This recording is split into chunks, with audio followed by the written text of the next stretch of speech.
Hello बच्चों, आप सभी का स्वागत है फिजिक्स की अपनी प्यारी सी क्लास में। हम लेकर आए हैं आपके लिए कृषि की भौतिकी एवं जलवायु विज्ञान का मॉडल पेपर, जिसकी व्याख्या हम हल सहित कर रहे हैं। और ये जो मॉडल पेपर है ये 2024-25 का मॉडल पेपर है, मतलब प्रतिदर्श प्रश्न पत्र है। इसके पिछले पार्ट में हमने 15 क्वेश्चन कर दिए थे।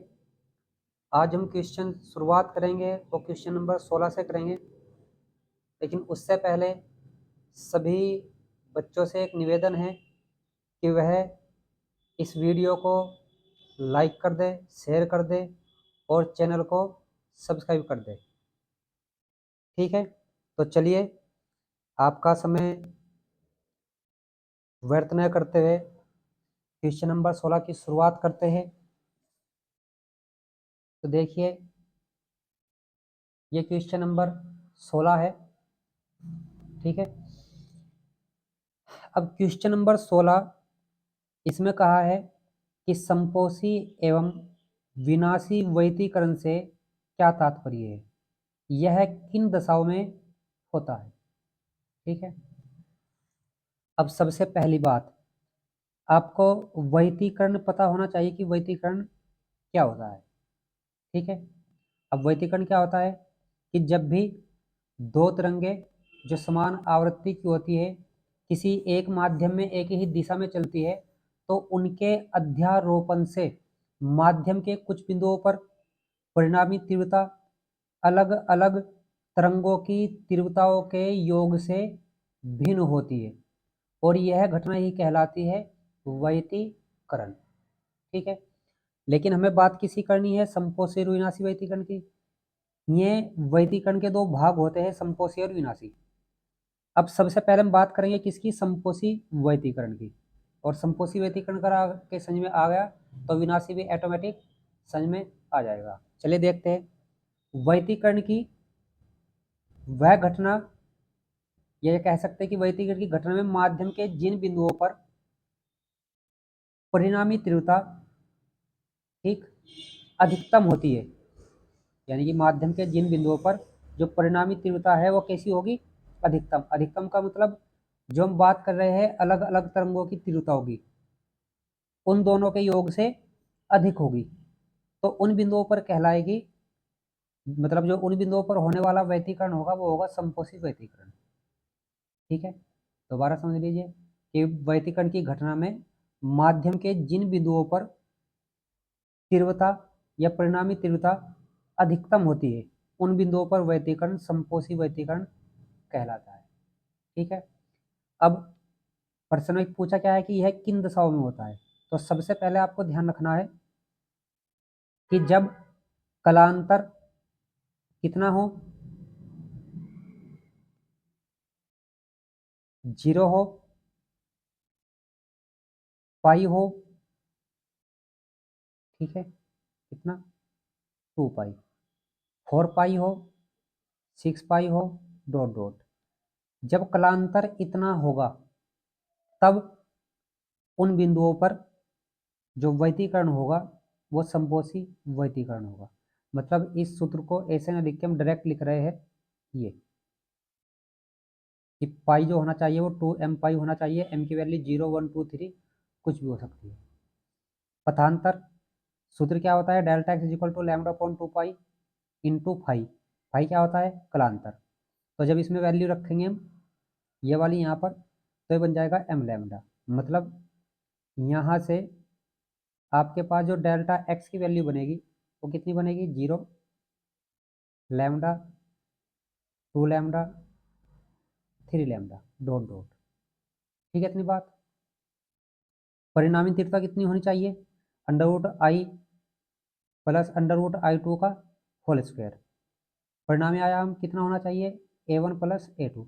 अब ये तो केवल जो मैंने दोनों लिखे हैं ये तो सूत्र बनकर निकलेंगे, लेकिन जो सबसे मेन बात पूछा है ना कि किन दशाओं में होता है, आपको बस ये बात ध्यान रखनी है। दोनों ये जो मैंने लिखा है फॉर्मूला लिखे है जिससे आपके आसानी से समझ में आ जाए, यानी कि दोनों तरंगों के बीच कलांतर कितना होना चाहिए, या तो शून्य होना चाहिए या पाई का समगुणक होना चाहिए।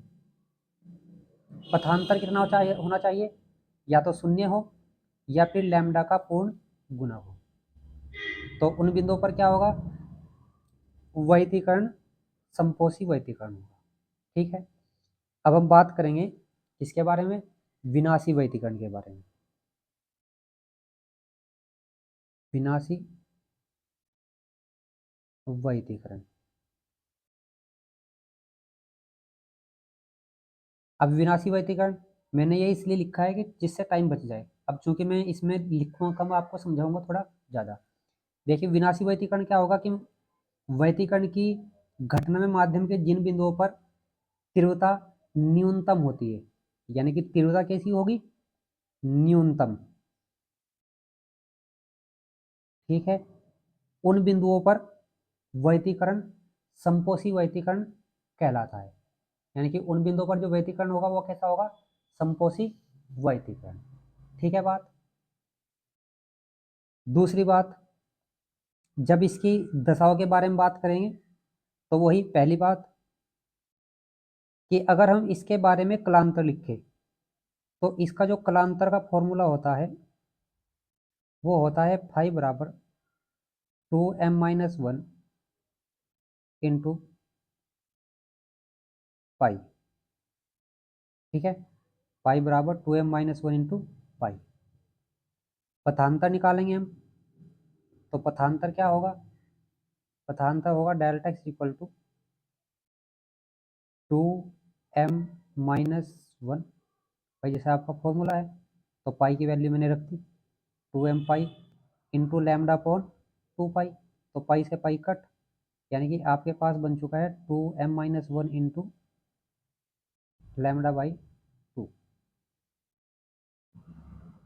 मैं यही लिख देता हूँ, जो तीव्रता होगी मिनिमम वाली, मतलब आपको यहाँ पर लिखना है, चलो लिख देता हूँ मैं, जो आई, अब मैं ये फॉर्मूले जो लिख रहा हूँ ना ये वाले, ये बहुत महत्वपूर्ण है। यह समझ लीजिए कि आपके पेपर में 2 नंबर का एक क्वेश्चन इनसे फिक्स है कि आएगा ही आएगा, तो इसलिए इन फॉर्मूलों का आप याद रखिएगा। तो अंडर रूट I1 माइनस के अंडर रूट I2 का होल स्क्वायर, आई मिनिमम यानी कि न्यूनतम तीव्रता होगी, या फिर अगर मैं आयाम की बात करूँ न्यूनतम मिनिमम की, तो वो होगा A1 माइनस के A2। अब अगर मैं ये बात लिखूँ तो हम जानते हैं कि जैसे मान लिया मैं m की वैल्यू इसमें रख दूँ 1, यानी कि इसमें m की वैल्यू 1 2 3 डॉट डॉट कुछ भी हो सकती है। तो जब m की वैल्यू इसमें रखूँगा 1, तो जो फाई की वैल्यू बनेगी, किसकी वैल्यू, फाई की वैल्यू, मतलब फाई इक्वल टू बन जाएगा 1 रखूँगा तो पाई, 2 रखूँगा, 2 दूनी 4 में से गया 3 पाई, इस तरह 5 पाई, इसी तरह 7 पाई डॉट डॉट। तो सेम यही बात लिखेंगे कि दोनों तरंगों के बीच कलांतर या तो फाई हो, ठीक है, कितना फाई, या फिर फाई का विषम, क्योंकि विषम नंबर बन रहे हैं ये, विषम गुणज हो। ठीक है, कौन कलांतर, बात करें इसकी पथांतर की, तो पथांतर क्या बनेगा, मान रख के देखिए, मान लिया हमने 1 रखा, तो lambda by 2, 3 lambda by 2, 5 lambda by 2, तो इसी तरह चलेंगे। यानी कि यहाँ कहेंगे हम कि जो पथांतर होगा वो लैम्डा बाई 2 का विषम गुणज होना चाहिए। आशा करता हूँ बहुत आसानी से आपकी समझ में बात आ गई होगी। यानी कि अब देखिए याद क्या रखना है इसमें, सबसे पहले दोनों घटना, मतलब दोनों जो व्यतिकरण समकोशी विनाशी, इनकी परिभाषा, और फिर आपको याद रखना है ये दशाओं के बारे में बात ये की है हमने। ठीक है, विनाशी व्यतिकरण के बारे में कैसे कहोगे कि व्यतिकरण की घटना माध्यम के जिन बिंदुओं पर तीव्रता न्यूनतम होती है उन बिंदुओं पर व्यतिकरण विनाशी व्यतिकरण कहलाता है। विनाशी व्यतिकरण के लिए दोनों तरंगों के बीच कलांतर पाई का विषम गुणज होना चाहिए, दोनों तरंगों के बीच पथांतर पाई लैम्डा बाई 2 का विषम गुणज होना चाहिए। ठीक है, तो इस तरह आप क्वेश्चन को आराम से याद, स्क्रीनशॉट ले लीजिए, फिर इसे आप आसानी से याद कर लीजिएगा। तो नेक्स्ट क्वेश्चन देखते हैं, क्वेश्चन नंबर 16। ये क्वेश्चन नंबर 16 का सेकंड पार्ट है। इसमें क्या कहा गया है कि 50 ग्राम बर्फ को 20 डिग्री सेल्सियस वाले जल में परिवर्तित करने में व्यय ऊर्जा की गणना करनी। मतलब 50 ग्राम बर्फ को 20 डिग्री सेल्सियस वाले जल में, तो सबसे पहले आपको 50 ग्राम बर्फ को, अब बर्फ का टेम्परेचर कितना होता है 0 डिग्री सेल्सियस, इसे आपको कन्वर्ट करना होगा 0 डिग्री जल में। 0 डिग्री जल 50 ग्राम ही रहेगा। अब जल को 20 डिग्री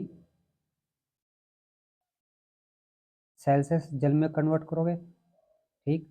अब भी 50 ग्राम ही है, बात समझ में आ गई है।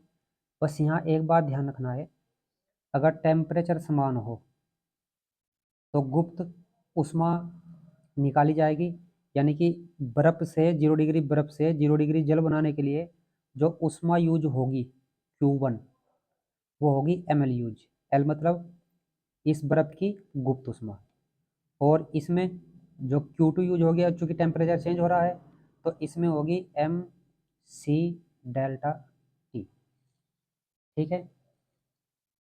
तो बात किसकी करनी है, व्यय ऊर्जा की। तो जब इसमें हम व्यय ऊर्जा निकालेंगे Q, तो Q क्या होगी, Q1 प्लस Q2। अब Q1 क्या है, ml है, और Q2 कितना है, MC डेल्टा T है। M मतलब इसका द्रव्यमान 50 ग्राम, L 80 कैलोरी प्रति ग्राम दे रखी है गुप्त ऊष्मा, प्लस Q2, M कितना है 50 ग्राम है। और जल की जो विशिष्ट ऊष्मा होती है किसकी, वाटर की, वो होती है 1 कैलोरी प्रति ग्राम। तो 1 आ गया। डेल्टा टी कितना, 20 माइनस के 0। अब जो डेल्टा टी होता है वो होता है T2 माइनस T1, यानी कि T2 कितना 20 डिग्री हुआ है, किससे 0 से, तो 20 माइनस के 0, 8 पंजे 40, ये तो 4000 बन चुका है।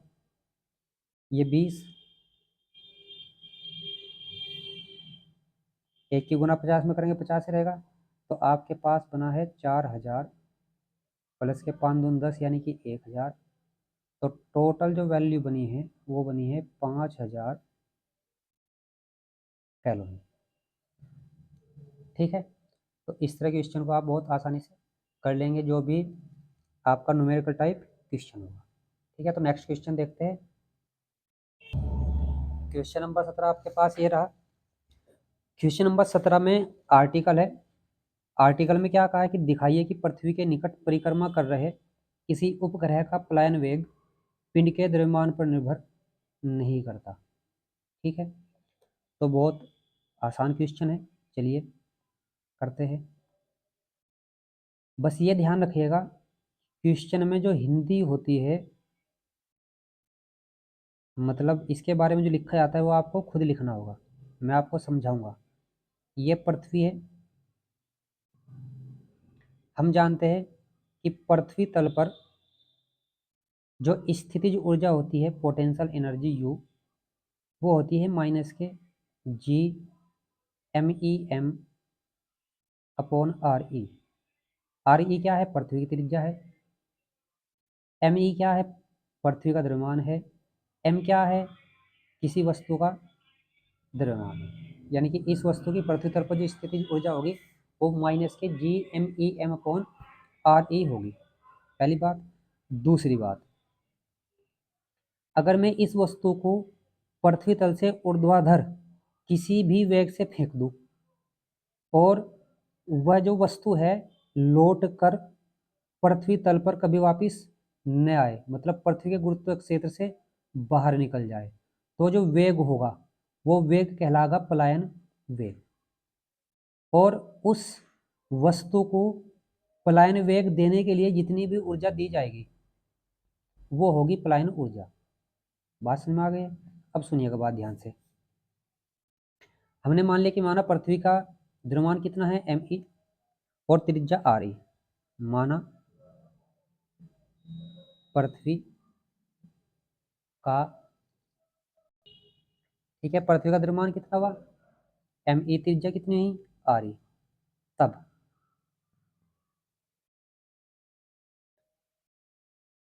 पृथ्वी तल पर m द्रव्यमान की वस्तु की स्थितिज ऊर्जा कितनी होगी। अभी हमने लिखा है कि जो स्थितिज ऊर्जा होगी U वो होगी -G MEM अपॉन RE। ठीक है इतनी बात।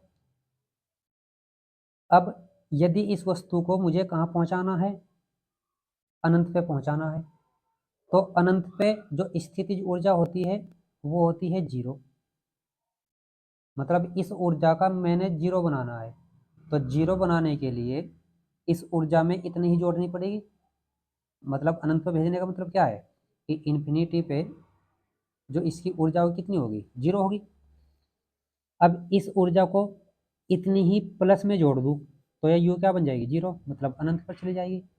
और अनंत पर ही भेजने के लिए जितनी भी ऊर्जा की आवश्यकता होती है वो पलायन ऊर्जा होती है, और जिस वेग से फेंका जाता है वो पलायन वेग होता है। तो सिंपल सी बात है कि पलायन ऊर्जा प्लस में होगी। काय में होगी? प्लस में। पलायन ऊर्जा प्लस में हो जाएगी इतनी ही GMEM अपॉन RE। ठीक है।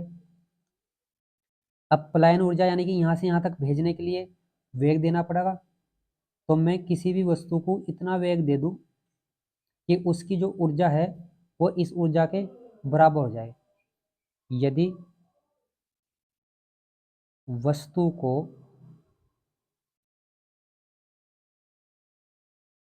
इतना वेग दिया जाए कि वस्तु की गतिज ऊर्जा पलायन ऊर्जा के बराबर हो जाए, तब वस्तु का वेग पलायन वेग होगा। बात समझ में आ चुकी है? मतलब हम सिंपल सी बात कहेंगे, पलायन ऊर्जा यह है तो गतिज ऊर्जा क्या होगी वस्तु की? गतिज ऊर्जा होगी K is equal to 1/2 mv²। और पलायन ऊर्जा को हम प्रेजेंट करते हैं VE से, तो ये मान लिया पलायन वेग यहाँ लिख देता हूँ मैं VE। ठीक है ना बात? तो अब जो K होगा वो इस पोटेंशियल एनर्जी के बराबर होगा, मतलब पलायन ऊर्जा के बराबर होगा। तो K कितना 1/2 mv²। U कितना GMEM अपॉन RE। M से M कट, दो इधर, तो VE इज इक्वल टू, यानी कि VE का square is equal to GME upon RE और बटे में, सॉरी गुना में 2। तो अब क्या करेंगे अंडर रूट, तो VE बराबर under root 2GME upon RE होगा। जानते हैं क्या जानते हैं? परंतु GME इज इक्वल टू होता है GRE² के बराबर, तो यहाँ रख दीजिए।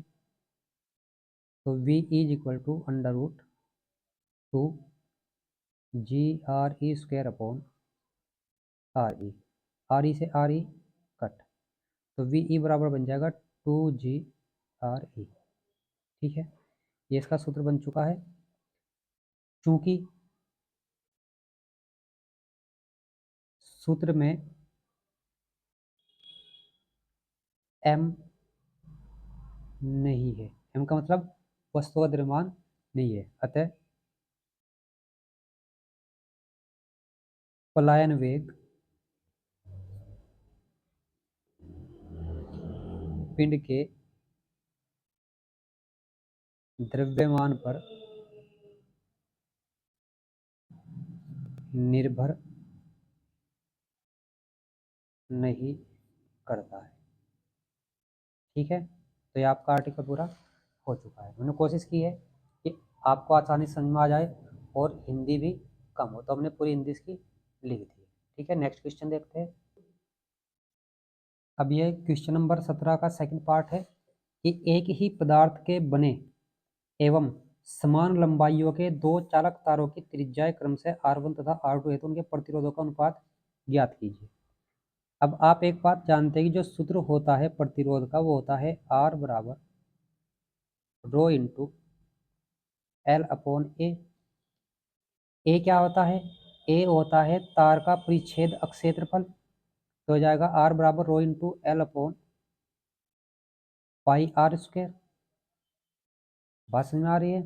चलिए, अब इसने क्या कहा है, एक ही पदार्थ के बने, मतलब दोनों के लिए रो सेम, समान लंबाई, लंबाई भी सेम, मतलब सिंपल सी बात कह सकते हैं कि रो वन रो टू बराबर रो, पहले तार की लंबाई और दूसरे तार की लंबाई भी बराबर है, लेकिन पहले तार का जो त्रिज्या है वो R1 है, दूसरे तार की त्रिज्या R2 है। तो प्रतिरोधों का जो अनुपात होगा, प्रतिरोधों का अनुपात वो क्या होगा? R1 बटे R2। अब सूत्र आप रख दीजिए, रो वन L1 बटे पाई R1 square, row to L2 बटे पाई R2 स्क्वायर। पाई से पाई कट, तो हम सिंपल से अब क्या कह देंगे, इसकी वैल्यू कितनी, रो, L की वैल्यू मतलब L1 की वैल्यू L, R2 जाएगा ऊपर क्योंकि R2 की वैल्यू तो R2 ही है, ठीक है, बटे में रो टू की वैल्यू कितनी, रो, L2 की वैल्यू L, और बटे में कौन आएगा, R1, तो L से L कट, रो से रो कट, तो यहाँ बन जाएगा R1 बटे R2 बराबर R2 का स्क्वायर बटे R1 का स्क्वायर। ठीक है, तो ये हमने इसका अनुपात निकाल दिया। नेक्स्ट क्वेश्चन देखते हैं। तो ये क्वेश्चन 18 है। इसमें क्या कहा है कि मीटर सेतु का सिद्धांत लिखिए। मीटर सेतु की सहायता से किसी अज्ञात प्रतिरोध का मान कैसे ज्ञात करते हैं, स्पष्ट कीजिए। ये हमने इसका थोड़ा डायग्राम बना रखा है, इससे आपका समय बेकार ना जाए। तो सबसे पहले हम बात किसकी करेंगे, मीटर सेतु का सिद्धांत। तो जो मीटर सेतु का सिद्धांत होता है वो क्या होता है, मीटर सेतु व्हीट स्टोन सेतु के सिद्धांत पर कार्य करता है। अब ध्यान रखिएगा, मैं हिंदी इसमें कम लिखूंगा, हिंदी कम लिखूंगा जिससे आर्टिकल जल्दी हो जाए और आपके समझ में आ जाए, क्योंकि आप जानते हैं कि आपने ये सारी चीज़ें पढ़ रखी है, यहाँ बस केवल रिवीजन हो रहा है। अब हम बात किसके करें, सिद्धांत की। सिद्धांत में क्या कहा है कि मीटर सेतु व्हीट स्टोन सेतु के सिद्धांत पर आधारित एक ऐसी युक्ति है जिसके द्वारा अज्ञात प्रतिरोध को ज्ञात किया जाता है। ठीक है, यानी कि इसका कार्य क्या है, अज्ञात प्रतिरोध को ज्ञात करना। सिद्धांत किस पर है आधारित, ये व्हीटस्टोन सेतु पर। ठीक है बात। अब उसके बाद प्रश्न में क्या कहा है कि मीटर सेतु की सहायता से अज्ञात प्रतिरोध का मान कैसे ज्ञात करते हैं। तो ये जो हेडिंग है इसके नेक्स्ट पार्ट वाली इसी का कार्य करेंगे, क्योंकि अच्छा आर्टिकल है। अब सुनिए ध्यान से। आपका जो मीटर सेतु है, इसका नाम भी मीटर सेतु इसलिए है क्योंकि जो ये तार होता है ये 1 मीटर लंबा तार होता है। किस पदार्थ का होता है? मैग्नीन का। ठीक है। और 1 मीटर लंबा तार होने के कारण ही इसका नाम भी मीटर सेतु रखा गया है। ठीक है कहानी। दूसरी बात, अब जो प्रतिरोध बॉक्स होता है, प्रतिरोध बॉक्स को बिंदु ए और बिंदु डी के सिरों के बीच जोड़ देते हैं। मतलब यहाँ पर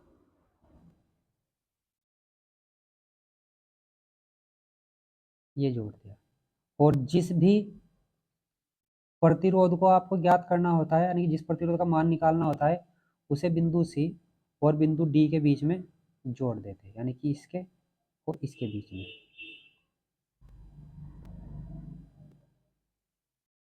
बात समझ में आ गई है? ये प्रतिरोध जो आपको ज्ञात करना है, इसका हमने नाम ले लिया है एस।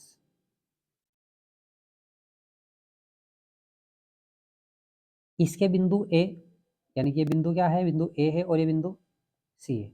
बिंदु ए से एक बैटरी, सॉरी एक सेल, एक धारा नियंत्रक, रियोस्टेट कहते हैं जिसे, धारा नियंत्रक, एक कुंजी के को जोड़ देते हैं। यानी कि बिंदु ए के और बिंदु सी के बीच एक सेल, एक धारा नियंत्रक और एक कुंजी को जोड़ देते हैं। अब उसके बाद क्या करेंगे कि इस प्रतिरोध बॉक्स से एक प्रतिरोध निकालते हैं। अब बिंदु जो डी है, इस बिंदु डी से हम जोड़ देते हैं एक धारा मापी, यानी कि जी, और जोकि को स्पर्श करने के लिए रखते हैं इस पे।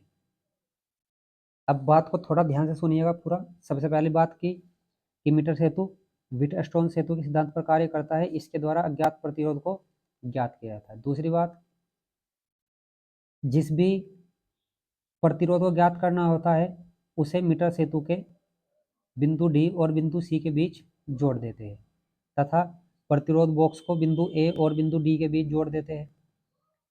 बिंदु ए और सी के बीच में एक सेल, धारा नियंत्रक और एक कुंजी के को जोड़ देते हैं, तथा कुंजी डी से एक धारा मापी को स्पर्शी कुंजी के द्वारा, स्पर्शी कुंजी का मतलब जोकी के द्वारा जोड़ देते हैं। इतना इसके बारे में हिंदी हमने लिख दी। अब क्या करेंगे?